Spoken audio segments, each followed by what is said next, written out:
Welcome to another episode of Progress, Potential, and Possibilities, discussions with fascinating people designing a better tomorrow for all of us. I'm your host, Ira Pastor. Welcome, everybody, again to another episode of our show. Today, bringing you a really awesome guest, creating science and technology involved in creating a better and safer tomorrow for all of us. Today, we are joined on the show by Dr. Ilke Demir, who works at the intersection of computer vision and machine learning, and her research has been focused on how generative models for digitalizing the real world ultimately, create very interesting new worlds, as well as enable deep fake detection, as well as analysis and synthesis approaches for geospatial machine learning, as well as computational geometry for various activities like synthesis and fabrication. Most recently, she served as a senior staff research scientist at the Intel Corporation, leading Intel's trusted media team, establishing the research foundations for, they have the world's largest volumetric capture studio, bridging this really interesting gap between creative processes and AI. Before she joined Intel, she had some really cool startup experience at DeepScale, involved in autonomous vehicle perception, and that was successfully acquired by Tesla. Also a visiting scholar at UCLA. Dr. Demir earned her Ph.D. And master's in computer science from Purdue. Did her undergraduate degree in computer engineering, Middle East Technical University, Ankara, Turkey. After her PhD, she actually joined Facebook as a postdoc research scientist. Their team worked on all sorts of breakthrough innovation in generative street addresses. She's also really hung out at the interesting intersection of art and science, contributing to several animated features and short films at Pixar Animation Studios and Intel Studios, respectively. A lot of interesting topics to get into today. I'm really excited about this episode, and a lot of things we're going to be getting into that we don't normally touch on, me being a life sciences guy. But honored to have her, Dr. Ilke Demir. Thank you so much for taking the time to come on the show today for a little while. Yeah, thank you for the invitation. Pleasure to be on the podcast. Yeah, wonderful having you. Ilke, as I typically do, I usually hand the microphone over to our guests to talk a little bit more about themselves, and I'd love to hear not just a little bit more about your background in early days, but I was taking a look at your PhD back in 2017 on this really interesting concept of proceduralization, as you were, figuring out how, whether it's computer graphics or virtual environments or urban planning, we could do a lot of that better. And I understand that, your PhD sort of ushered in a new way of thinking about all this at the time. Take us back a little bit. Talk a little bit about you, your background, and a little bit about your PhD, which is quite fascinating. Absolutely. Thanks for looking at our early work. Yeah, I have been working in generative models before it was cool. Like right now, like everybody is like talking about generative models, but like they have been around for so long. Not the super deep generative models that now even there are debates about whether they are able to reason and stuff. But like the procedural and parametric systems have been around for many decades. And I think the very first paper on that topic, like the very first paper that is suggesting that shapes and layouts and a visual information can be generated by grammar-like structures, grammar-like rules and set of rules, etc., goes all the way back to 1971. So that's how long like generative models are a part of this world, creating content, Anyway, my journey during my PhD, we started looking at how procedural models are written, tweaked, how content generation using procedural models are being done in 2D, in 3D. For those of you that don't know what procedural models are, those are like grammar-like structures, a set of rules where in our normal language, like we have our like verbs and words and nouns and stuff, and we have like structures as sentences, etc. So these sentences are actually a part of a grammar, and there are shaped grammars or L systems or context-free grammars where you can actually use them for creating shape or architecture or urban models or cities, or like even the super beautiful buildings in Pixar Coco are actually procedurally generated. So like procedural models have been used in production for many, many years. However, like you need to write the whole grammar, write the whole language to have that procedural model, right? And that actually needs so much like domain expertise, so much like knowing what the end shape or end architecture should look like, etc. On the other hand, there are already so many 3D models, right? Like there are so many buildings, there are so many architectural, like very detailed models, so many game engines, etc. So proceduralization, in a nutshell, is how we can take these already existing structures, already existing 3D models, and extract the grammar, extract the generative model, extract the actual underlying system of rules from that 3D model so that it can be used for generating more and newer cities, newer architectures, newer shapes, newer grammars, etc.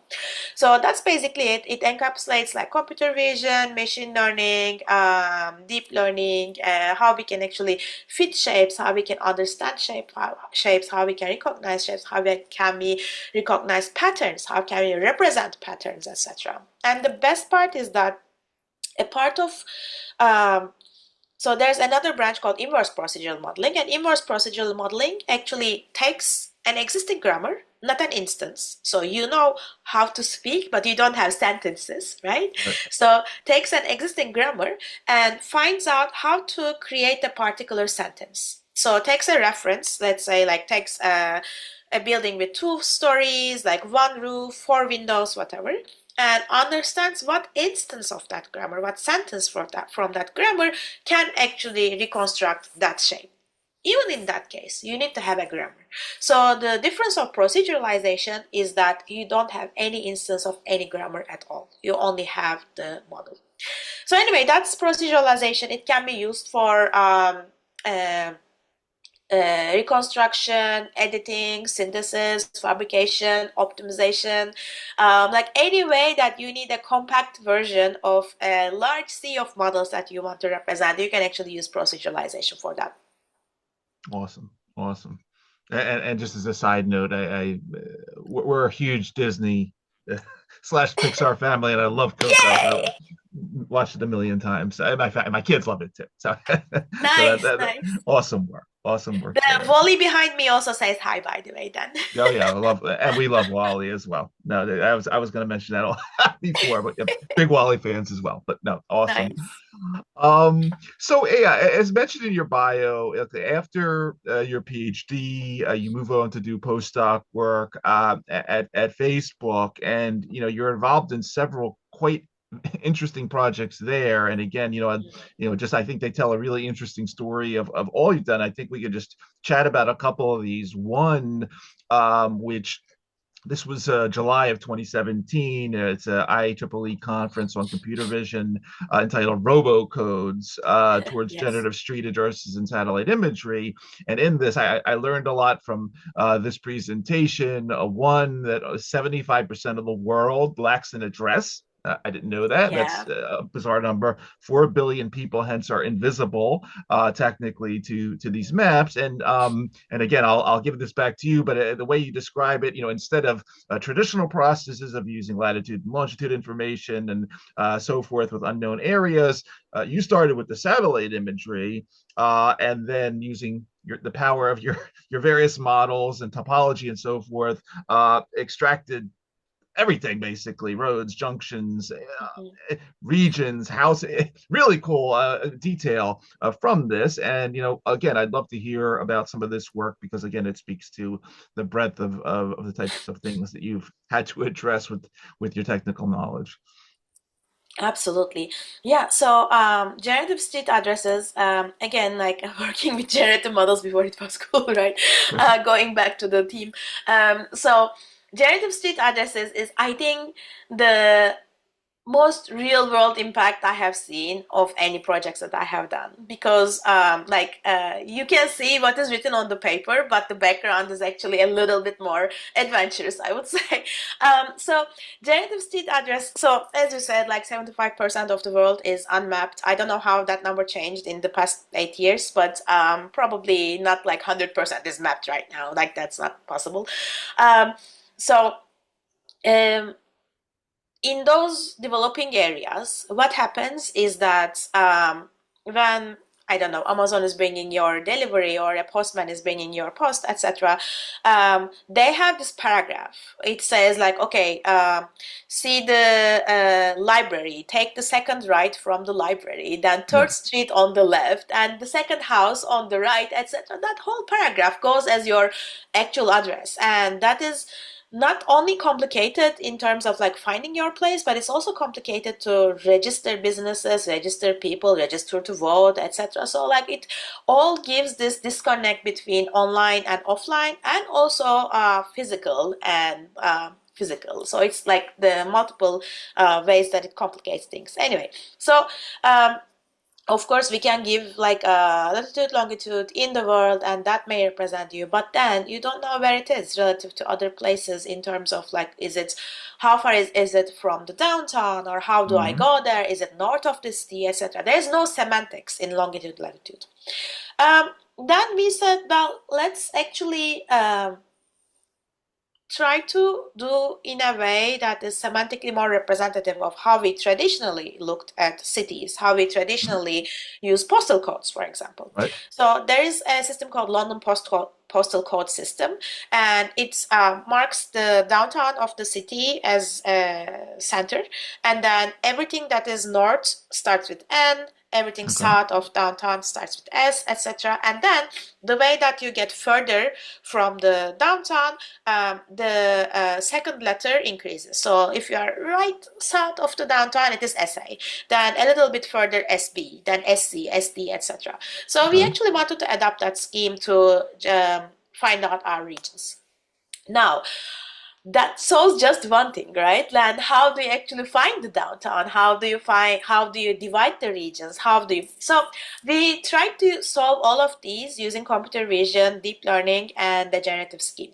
So from satellite imagery, we found out all the roads, then look at the road density, then look at the road distribution, then cluster those roads based on how similar they are, like if within one neighborhood, usually the directionality of the roads or the intersection of the roads doesn't change that much.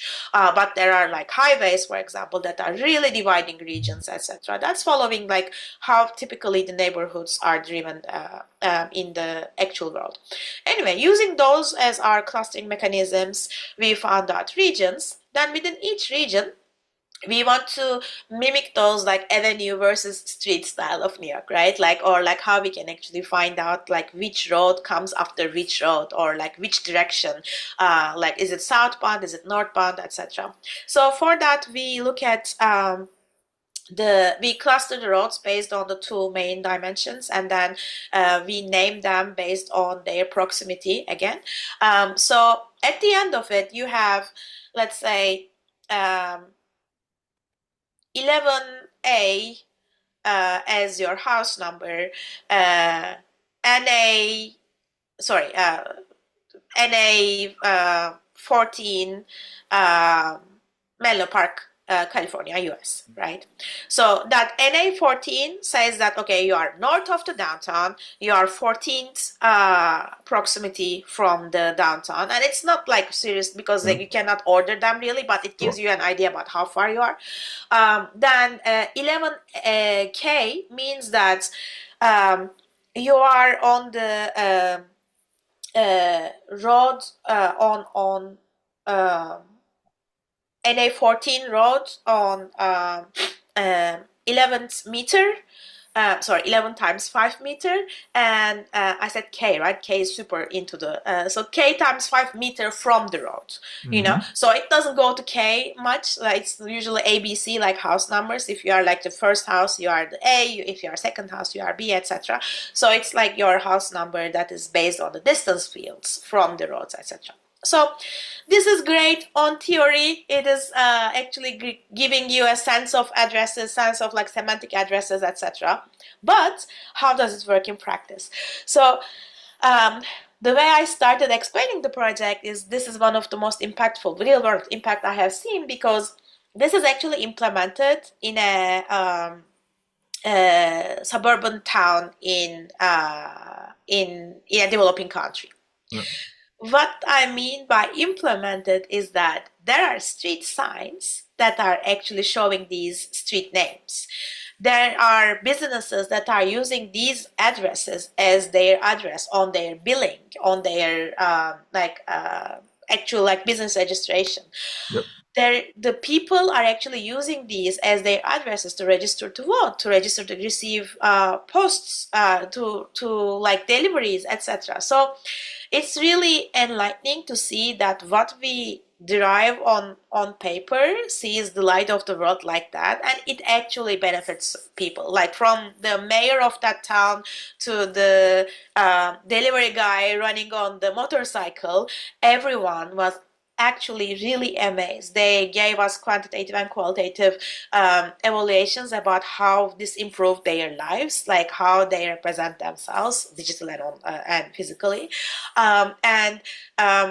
We also worked with a local postal company about like how it is impacting their daily load, and including the training about learning how these addresses progress, including that time, there was 21 minutes on the average for each delivery to be less using the generative street addresses. Just 21 minutes, like less time per delivery. That's amazing to hear. Yeah. So that's why I said like most impactful project. So yeah, that's generative street addresses.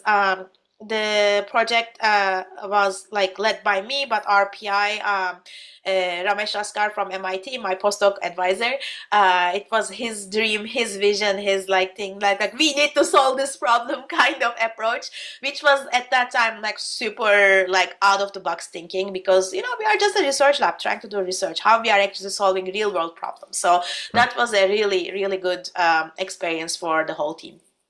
Yeah, it's an elegant approach, and the whole real world impact, improving people's lives. Yeah, I mean that's what it all comes back to, and so it's very impressive. One other one I wanted to ask you about, because as we get into deepfake in a little bit, the combination of what you're doing with biology and sort of biologic data, which comes into play a lot there. I thought another really interesting thing to hear about from you would be your work on the OpenEye data set. Now, this is a couple of years later. You published on this May 2019. And here, this has to do not with the satellites, but with the virtual reality headsets that have been in development. And here, you do this again, and I'll let you run with this, but this complex, as you say, the corneal topography, where you look at the differences of the different eye regions, the iris versus the pupil versus the sclera across hundreds of thousands of images. I think you studied 150 or so people and the different way they looked at certain images over.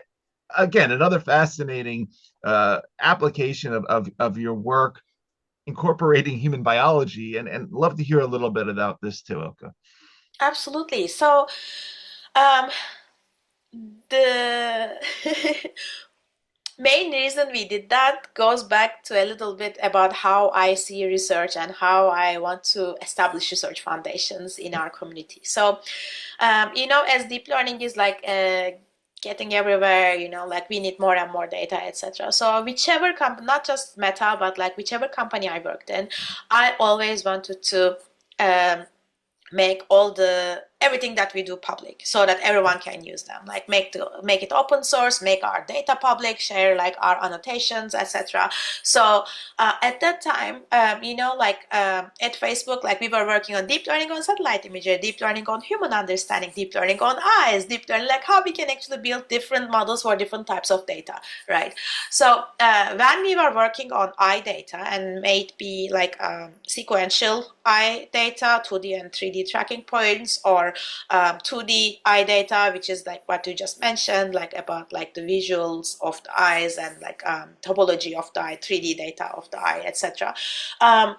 We were building all these like very first models about how we can understand humans, how we can segment eyes, how eyes differ from human to human. Are the Mm-hmm. gaze signatures really signatures, like it can be identify a person from their gaze signatures, etc. So all of these questions were really like big problems that not only us but everyone interested should be working on. And because of that, we said, okay, let's do it. Let's open source our data, at least like a part of our data, so that we can first bring awareness to these like very open-ended questions that we are working on. And second, we can actually share and build a community around all that data so that like we can share our algorithms, our novel models, our novel theory, etc., around everything around this data. So to accomplish that, I spearheaded this like OpenEye workshop, OpenEDS workshop, and we gathered our data, our annotations together. We prepared all this like 2D and 3D data points. We build some of the baselines so that it can guide how everything can be solved, etc. And it was a great ICCB workshop. It brought so much attention after that, like that became one of the first like such data set of its size and its properties. And up today, I keep seeing many papers that are actually still using OpenEDS. So that was a really good way to actually both make the topic more important and enable everyone with the data. Yeah. Again, it's another quite interesting application of technology merging with in this case human biology. And again, it just shows sort of again, I wanted to sort of lay the groundwork to the type of things that you had to think about in putting together these different models. So a really important paper, it's a white paper you publish in 2020 with, I think at the time you were with DeepScale, but you do it with your partners at UCLA, entitled, as well as other universities, Deep Fakery, an Action Plan. And again, you propose, obviously not just you define deep fakery, this the socio-technical configuration for deep fake technology for malicious or antisocial purposes, and you sort of broadly define it. You go into all the ways that this impacts society and ultimately why we need to and what we need to do in terms of reduce the incidences, how we provide redress for people that are harmed by it, and so forth. A very comprehensive white paper. We can put the link in the bio notes of the show. Talk a little bit, Ilke, about what was happening at this time, because clearly, as you were mentioning, right, LLMs and everything been around for a while, but deep fake kind of new on the scene the last several years, and I think you've been involved from the beginning and saying, hey, this is a problem. Talk a little bit about what was happening when you wrote this paper. Absolutely. So that came out from a program in UCLA IPAM. And I want to really thank the organizers and director of IPAM that about their visionary planning. Always, they are always a few years behind, a few years in front of everyone. That they know what will be important in research, and they actually bring experts all together before it happens. And that was one of the events that we actually get together with everyone in quotation marks in deepfake space. When I put that everyone emphasis is that it's not only computer scientists, it's computer scientists, mathematicians, social scientists, lawyers, policy professionals. So everyone that can or will be impacted by this deepfake problem came together in that event. And that is one of the, maybe the first, this multi-perspective paper that was published by all these that are in the domain, because there are so many, right now, there are so many committees trying to build frameworks for responsible AI. There are so many, what should we do against deepfakes, papers, etc. But that was the very foundational paper that all these different people from different backgrounds and different domains sit on the same table. And what we pose, for example, sometimes what we pose as this is a really positive impact in terms of computer science, has so much negative consequences in legal space. Or sometimes a social scientist says that, deepfakes are actually good in this aspect, but the policy person says that no, that is horrible, that's downfall of society, so it was really, we had really different and difficult conversations on that table. And that was, I think the event was in early 2020, that 5 years ago. And at that point, everyone, including Meta, including social media, including other platforms, everyone was saying that deepfakes are a niche. We see maybe once every 2-3 months, they are done for satire, they are done for comedy, etc. Everyone was seeing it as a so out of this world problem that no one actually expected it to explode it this fast. And even maybe a couple of years ago, not all the deepfakes that we see was super realistic, super believable, etc. So that's, in my opinion at least, why policy and regulation spaces was following a step behind from what the actual computer science is running towards. And anyway, so in that paper we have many definitions of risks, threats, how it can impact in society, individuals, businesses, economies, and what should be done to actually take a step as precaution, or take a step after the fact that it happened. What should be the possible way to combat them, defect detection, of course, one of them. What should be the regulation? Who should be responsible for what type of deepfakery? How can the all the methods of forgery, because content forgery has been around for so long, all the way from Photoshop edits to CGI, etc. All of them are kind of forgery. So as lawyers always think about common law, right? They were always trying to find those cases where deepfakes can be held equal to the actual existing cases of CGI, existing cases of forgery, etc. But then there are so many deeper problems in deepfakes that, for example, if you look at adult content, right? Adult content, if it is real versus if it is CGI, there are different legal consequences. Well, if you look at deepfake adult content, well, in terms of the outcome, it is not real, so is it like CGI? But the person that is actually training the model must have real footage. So distribution is like CGI, but creating is real content, or owning, or there are so many deeper layers about who is responsible about what, or what should be the regulation. Anyway, so that was really good to make everyone aware of each other's struggles in their domain about what this dooming or dystopian scenario will be in the future. And that paper really has the foundations for that. Excellent. And so, yeah, that then leads forward into um, what came next in terms of fake catcher and some of the ways that you thought about and created to defend against these. And I just as a side note, I told my daughter asked me who I was talking to today. She's usually not interested in my episodes, but when I said I was talking to the deep fake killer today.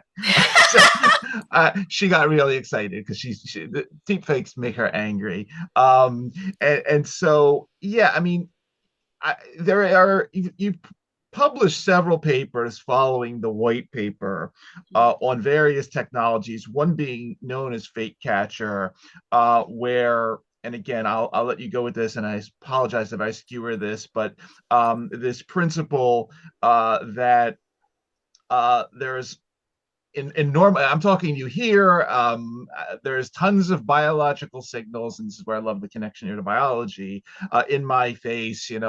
There's billions of spatiotemporal changes that happen. I got pores, I have hair growing on it, whatever. And at the end of the day, it's not possible to capture all of that, although maybe one day, but whatever. So there are unique biologic signals. And then two papers that follow this one, and then I'll shut up and I'll let you talk. One about the principle of residual dynamics in a biologic signal, and then thirdly, this principle of gaze tracking, which I guess also goes back to your Facebook work, but the ability of a face to how one stares and all that bit. Ilke, take a little time here because there's a lot of, as again, I mentioned, I think 3 distinct strategies that you put together over that following period of time to ultimately detect and stop these deepfakes. But take us into the world of thinking about deepfakes and thinking about deep fake killing and from the biologic perspective, and because I think this is all quite fascinating, but I'll let you take your time with this one because there's a lot of work you've done here, and take as long as you need to go through some of this work. Absolutely, absolutely. By the way, I took a note. So for our next paper, maybe we will call it like fake killer. Credits to your daughter. Please, please. So yeah, fake catcher is the very first one that we looked at, and it actually, like, now that you know my previous work and me a little bit, it actually ties back to how I have been looking at these generative models, right? Because in all these 2D, 3D data, I was looking for priors that we can use to represent the same data in different way, in a compressed way, etc. Right? So that got me thinking about.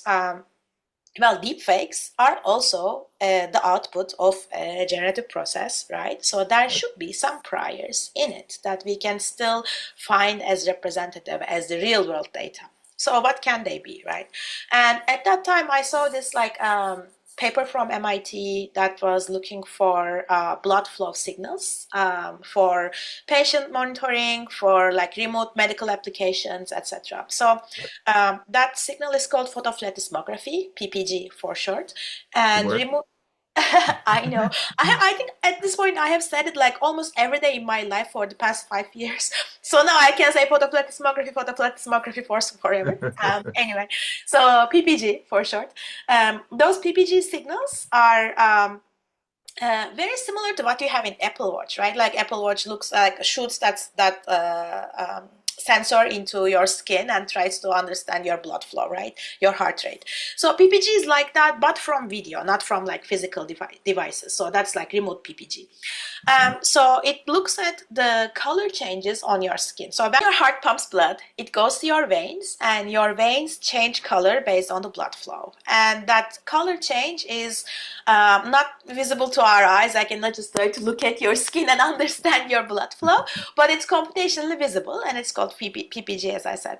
So those PPG signals, if I am just like trying to extract any PPG from any video, may not be as reliable. It's not like as accurate. Okay, this is like now you have 70, now you have 72, now you have 80, what's happening, etc. heart rate. But their consistency and correlation is there for most of the time. So we collect those PPG signals from many places on the face, and we look at their spatial, temporal, and spectral correlations to understand if they are representing all one person. right?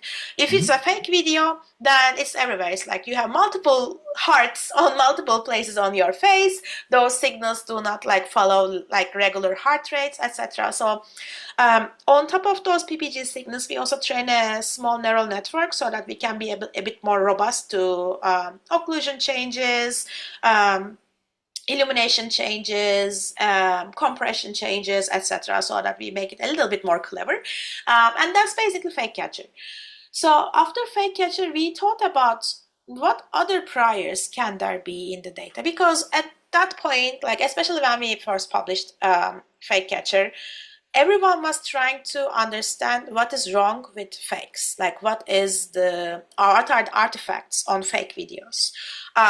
We always followed what is real in real videos, because the next deepfake generation algorithm will actually correct the artifacts. The next deepfake generation algorithm will actually do something better that probably affects the signal that you are looking for artifacts, right?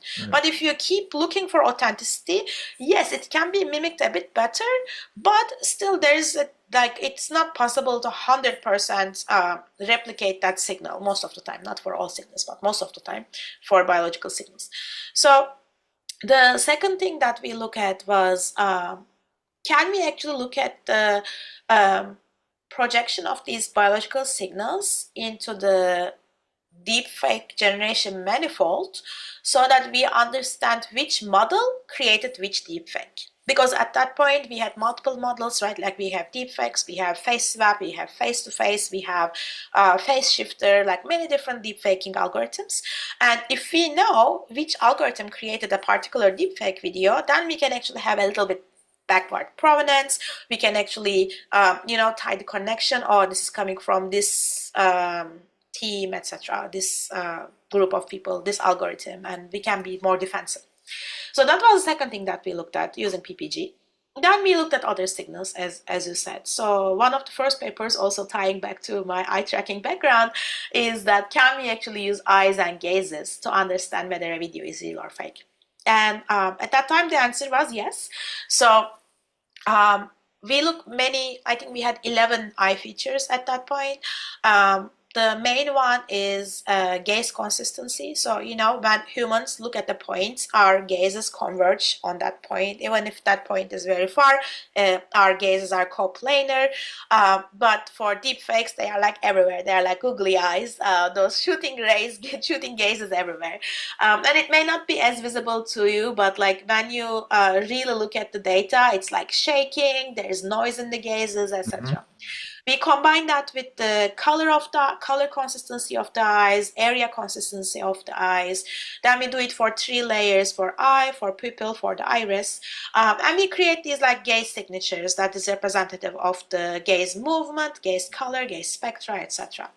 We train a neural network on top of that to be more robust, and that's basically our eye gaze-based detection mechanism. After that, we looked at motion. So motion is also a very strong cue that is not very well represented in deepfake. So, like when I'm talking, like all of my muscles are moving differently, my head is moving differently, my eyes, like everything is moving so differently. So we asked the question, can we actually use this as a cue to understand real videos? And the answer was yes, based on all of our experiments, that we combine 2 different kinds of motion.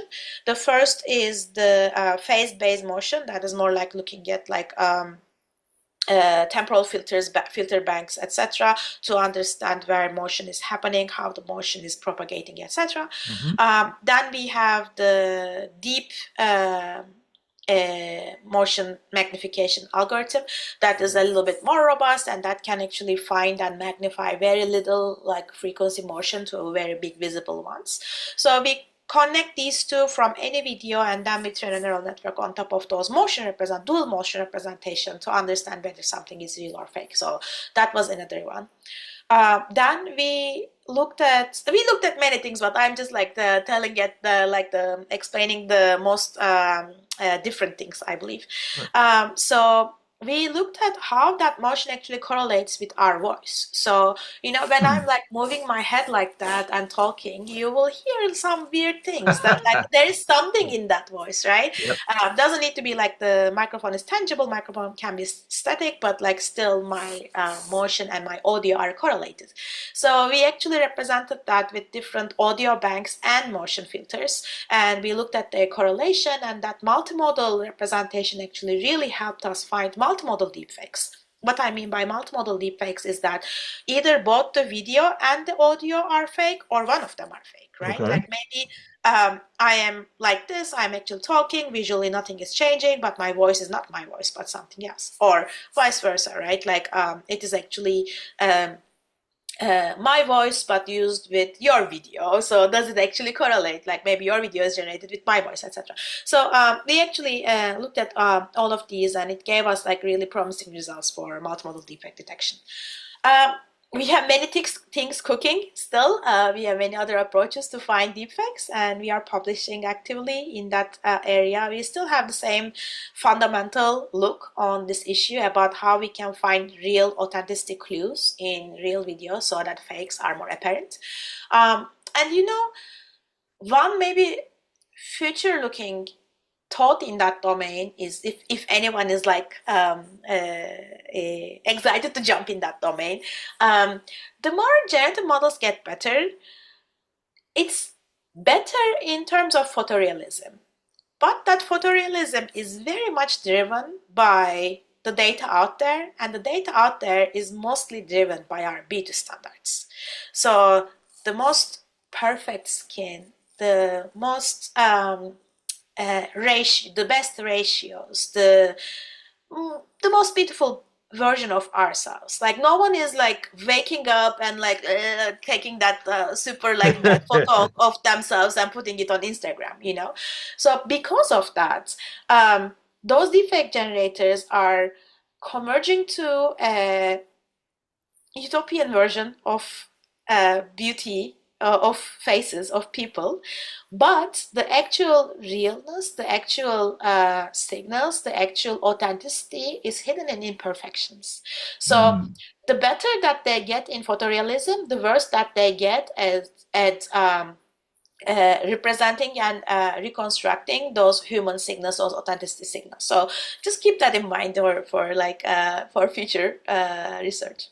Got it. Got it. And while we're all that, I mean, a lot of what you're just describing here, my amateur mind it thinks is sort of the offense, sort of the offense nature in finding and showing these deep fakes. But you also worked on sort of the defensive side of it, and there a couple things here that I'd love if you just talk a little bit about. One.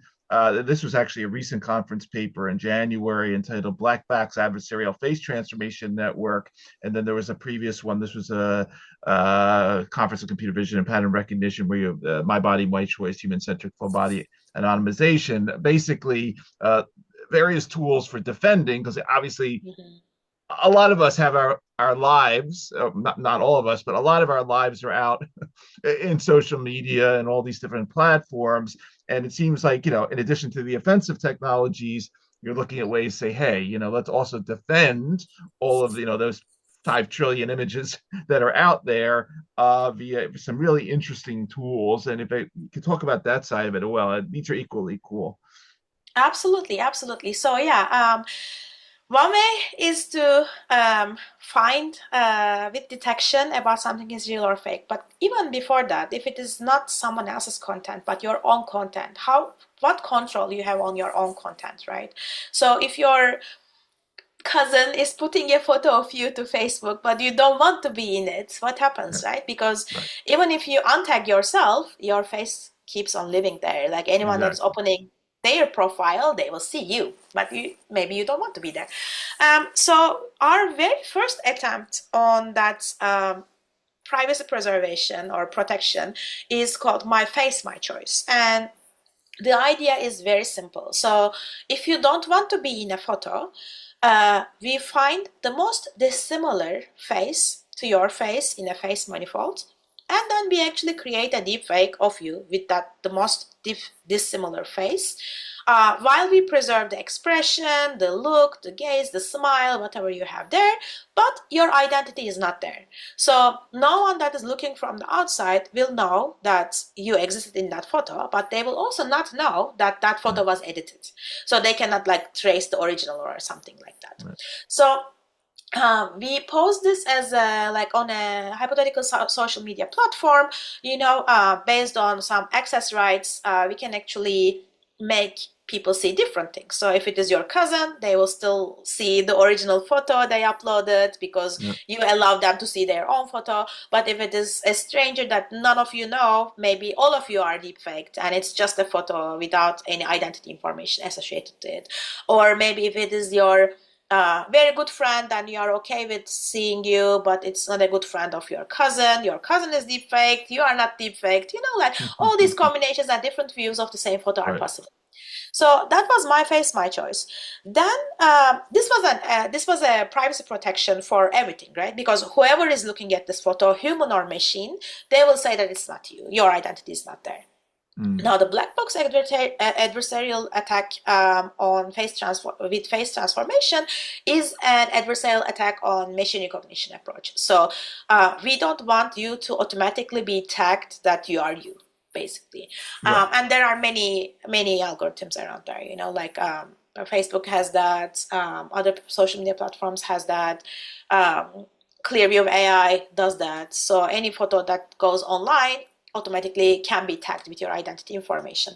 So to prohibit that, the face transformation network learns to generate a new version of your face.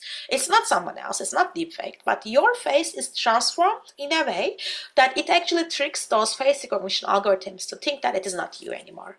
So it's just those like little landmark-like points being moved to make your identity disassociated with your face. But as a human, when I look at it, I will see that, that looks like you, like, oh, that's Ira.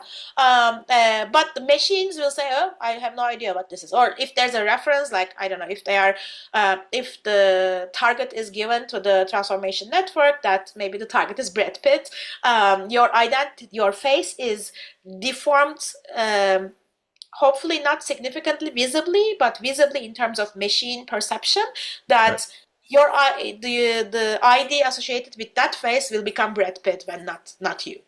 So that's the face transformation network. Then we took a little bit a step forward, and we said, well, can we actually do it for full bodies, not only for faces? And that comes My Body, My Choice. So My Body, My Choice has 4 different adversarial attacks embedded in it. One of them is My Face, My Choice, that your identity is deleted. Another one is adversarial attack that any human detectors like normal ResNet or YOLO or like all those like that things that label or annotate the image to include a human, can we attack them so that there's no human in the photo? So that's another one embedded in My Body, My Choice. That's like traditional adversarial attacks. Then we have deletion. So the human is deleted from the photo and the background is inpainted in such a beautiful way that there was no human in that photo to begin with. But the most important and the most important contribution of My Body, My Choice is those full body anonymization. So the idea is similar to My Face, My Choice. As I said, like we take your face, we find the most dissimilar face to your face. In My Body, My Choice, we take the full body and find the most dissimilar body to that in the feature representation space, but in the activity space, it is very similar. So if it is a running person, it's still a running person, but completely different outfit. Like if they had sneakers, now they have dress shoes. If they have shorts, now they have pants. If they are a female, now they are a male. If they had long hair, now they have short hair, etc. So in that embedding space, find the most dissimilar body and then deepfake it to this body with the same pose so that it's not visible, that it is like it's not that much significantly visible, that that the image was manipulated, but the body is not there anymore. It's completely anonymous. Again, it's for being a biology guy, it's just extremely intriguing, and the depth to which you go to think about all these permutations, and then ultimately how you design these systems to either again attack or defend. Really, really impressive. Um, what sort of, I mean, the black box paper was quite recent. What sort of comes next? And obviously, if I'm getting into anything confidential or ideas that are only on the drawing board, I mean, we've talked on the show about, quantum computing. We've talked about quantum encryption, a lot of other tools in terms of digital twins and all. What sort of is the next sort of battleground for you? I mean, clearly you've done a great job in being the deepfake defender, killer, whatever we call you. I mean, what's next? I mean, because clearly there's going to be new adversaries, new technologies. You got to think about defending against them now. What's next? I mean, what's coming up? Let's look over the horizon a little bit and give us a little of your vision towards what's happening next. Absolutely, absolutely. So I think the content protection is still one of the mind-boggling things for me, in the sense that probably you have heard about the new OpenAI viral Ghibli versions. Yeah. Everyone has their Ghibli version now, unfortunately. Me neither, I didn't do it. Without permission of Miyazaki, I will not do it. No, I like Miyazaki movies too much. I can't do that. Exactly. We are in the same frequency. Yes. So anyway, but like there needs to be some way to actually protect that content, and although we cannot do it looking at backwards right now, that all these Studio Ghibli content is already out there, not protected. Can we do it for the upcoming artists? How is it about protecting their content, preventing diffusion models or generative models to replicate their style, replicate their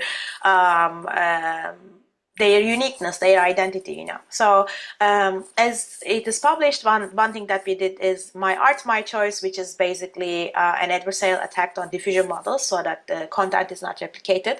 But we are actually building on that a lot in other domains. For example, My Voice, My Choice can be actually protect voices.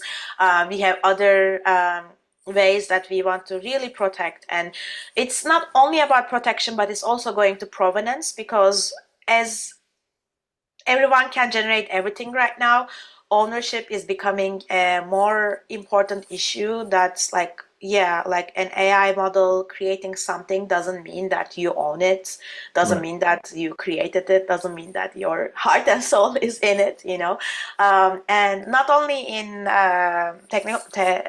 technological space, but also in legislative space.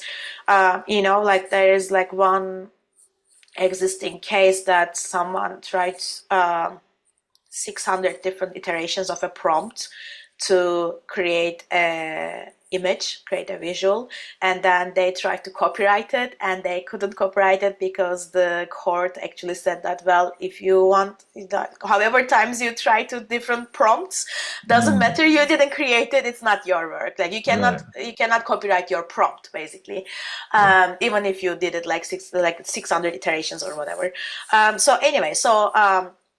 In that space, like ownership and what belongs to whom, like the actual time, effort, labor that went into a creative process, all of them are getting more and more important. And that's why most of the creatives, artists, songwriters, voice actors, everyone in this space is getting a little bit more fed up every day with every new thing that's happening.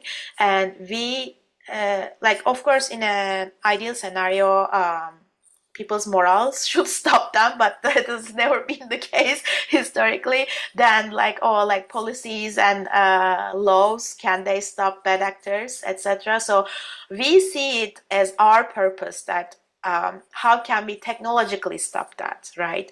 How can we technologically be on the side of the artist? How can we enable artists to protect their content, protect their identity, protect their style, protect their rights and stuff? So I think that is like the main this like content protection and content authenticity is what we are really working towards, and we want to build in the hopefully short but longer term, it seems. And one last thing I want to mention in that space is that there is a coalition called C2PA, Coalition for Content Provenance and Authenticity. And that coalition brings many experts in many industries together to create those provenance standards for a future where we know every piece of content having origin information. So who created, how it was created, what was the ingredients, was it created with content, with consent, etc. So all of that encapsulated and protected within a C2PA manifest, so that whoever is consuming that content, they can know where it came from, who created it, etc. So in a again, like in the ideal world that we want to live in many years, hopefully there won't be any need for detection, because we will have provenance information attached to any piece of digital content. But up until we are in that future, we will always also be creating all of these detection approaches based on authenticity, so that we can actually attack this content problem from both sides. Awesome. Yeah, real, very, very impressive work. Now, okay, I just want to, as we come to the end of the show, I wanted to sort of loop back around to where we started.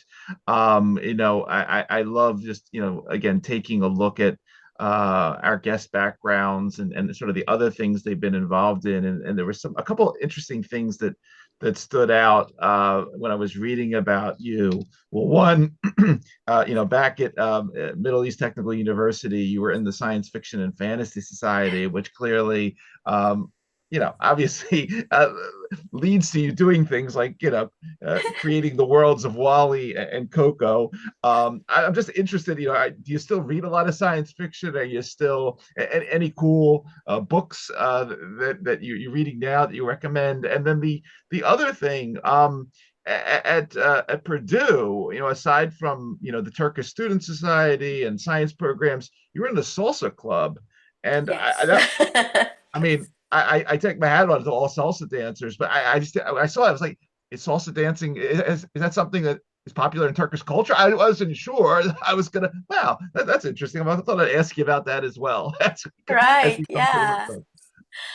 So I think salsa in Turkey has become much more popular than what it was when I started. I think now there are many salsa places that you can go almost every day, at least in big cities. So how I started the salsa was just like I was looking at all these like activities that I can be more physical, like I can be like moving more, etc. And a very close friend of mine, she said, "Let's go to salsa," and I said, "Yeah, sure, why not?" And I really liked it. Like you are being social, you are being musical, you are being creative, you are being active, all at the same time, which checks all the boxes that I don't do in my regular job, right? Yep. So then I started dancing. Then in Purdue, I joined the Purdue Salsa Club, and in a few years, I started teaching salsa, actually, salsa and bachata. Wow. Yeah, and up to today, like I never left teaching salsa, so I'm actually an instructor. Anyone in the LA Orange County area, they can come to my salsa classes on Wednesdays. So yeah, I also lead many performance teams. I actually choreographed many routines for them, etc. So yeah, salsa became an integral part of my life, and I have been dancing more than 18 years now. So yeah, that has been the joy of my life. Like anything that is bothering me at work, or that I need to think about more, or like that there are struggles that I need more effort to overcome. Salsa is always there to empty my brain, to get grounded, get social, like get friends, be creative. I like this is this is a bad confession, but it will be a confession. I never go to gyms. I hate gyms. I cannot like, I don't like gyms either. yeah, so like I cannot be uh, active like that. And salsa and dancing and bachata has been my way of like being active, having muscles, so that has always been the case. Um, about your first question, there are many books that I can recommend, but the one that I'm reading right now, it is getting very interesting. I'm in the middle of it, is called All the Birds in the Sky. Um, yeah, it's a nice book. So I have, like, as you say, like I was in science fiction and fantasy club, so I am always, and I actually have um, a shelf of the collection of my dragons. So I Right? collect dragons from everywhere in the world. So I have that like fantasy side still in me. So this book is actually perfect in that sense that it is the friendship of a witch and an inventor. So I am not there yet, but probably it will be like a collision of worlds where the witches are in war against the high-tech people, and something will happen. I don't know.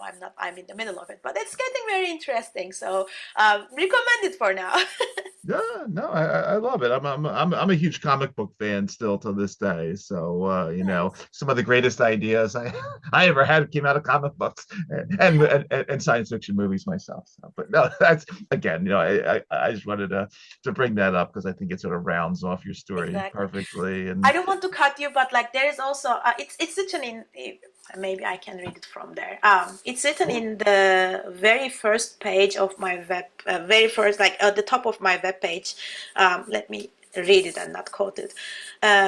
So this is from a book called Breitenberg Vehicles. It is like one of the first experiments of robots with emotions, basically, or mm, robots mimicking to have emotions. So that book says, or starts with this: all of this is an exercise in fictional science, or science fiction, if you like that better. Not mm, for amusement, science fiction in the service of science, or just science, if you agree that fiction is a part of it, always was and always will be, as long as our brains are only minuscule fragments of the universe, much too small to hold all the facts of the world, but not too idle to speculate about them. So I really like that connection with yeah. science fiction and actual science, that we have all been seeing the minuscule fragments of Yeah. during our lives. Yeah, I love it. I love it. It's it's a very elegant summary of everything we've just been talking about. But no, very very impressive work. Look, I mean, it's again, when I first read about you, I was extremely excited. I wasn't sure if I could hang in there with you on some of this tech, but you really distilled it quite wonderfully for me and our audience, and just appreciate everything you've done and continue to do in this space. It's really very impressive. For everybody that is going to be listening to this episode across the various podcast networks, or who will be watching on the YouTube channel, again, you've been spending time with Dr. Ilke Demir, um, 3D vision, computational geometry, generative model, remote sensing, deep learning, and salsa dancing expert. Look, I want to thank you for taking the time out of your schedule to talk to us for a little while today about all these really amazing things you've been doing. Obviously, thank you for what you do and keeping us all safe in this context. And as we like to say on our show, thanks for helping to create a better tomorrow via the type of work you've been doing. It's extremely impressive, and I look forward to seeing what comes next. Thank you. Yeah, again, it was a pleasure to be here and talk with you, and great questions. Thanks for actually reading the papers and checking them. So yeah, I hope we will be seeing more emphasis on the good side of AI, good side of the all these creative content, and more emphasis and more funding and more everything on the good side of AI. Absolutely. Absolutely. Great having you.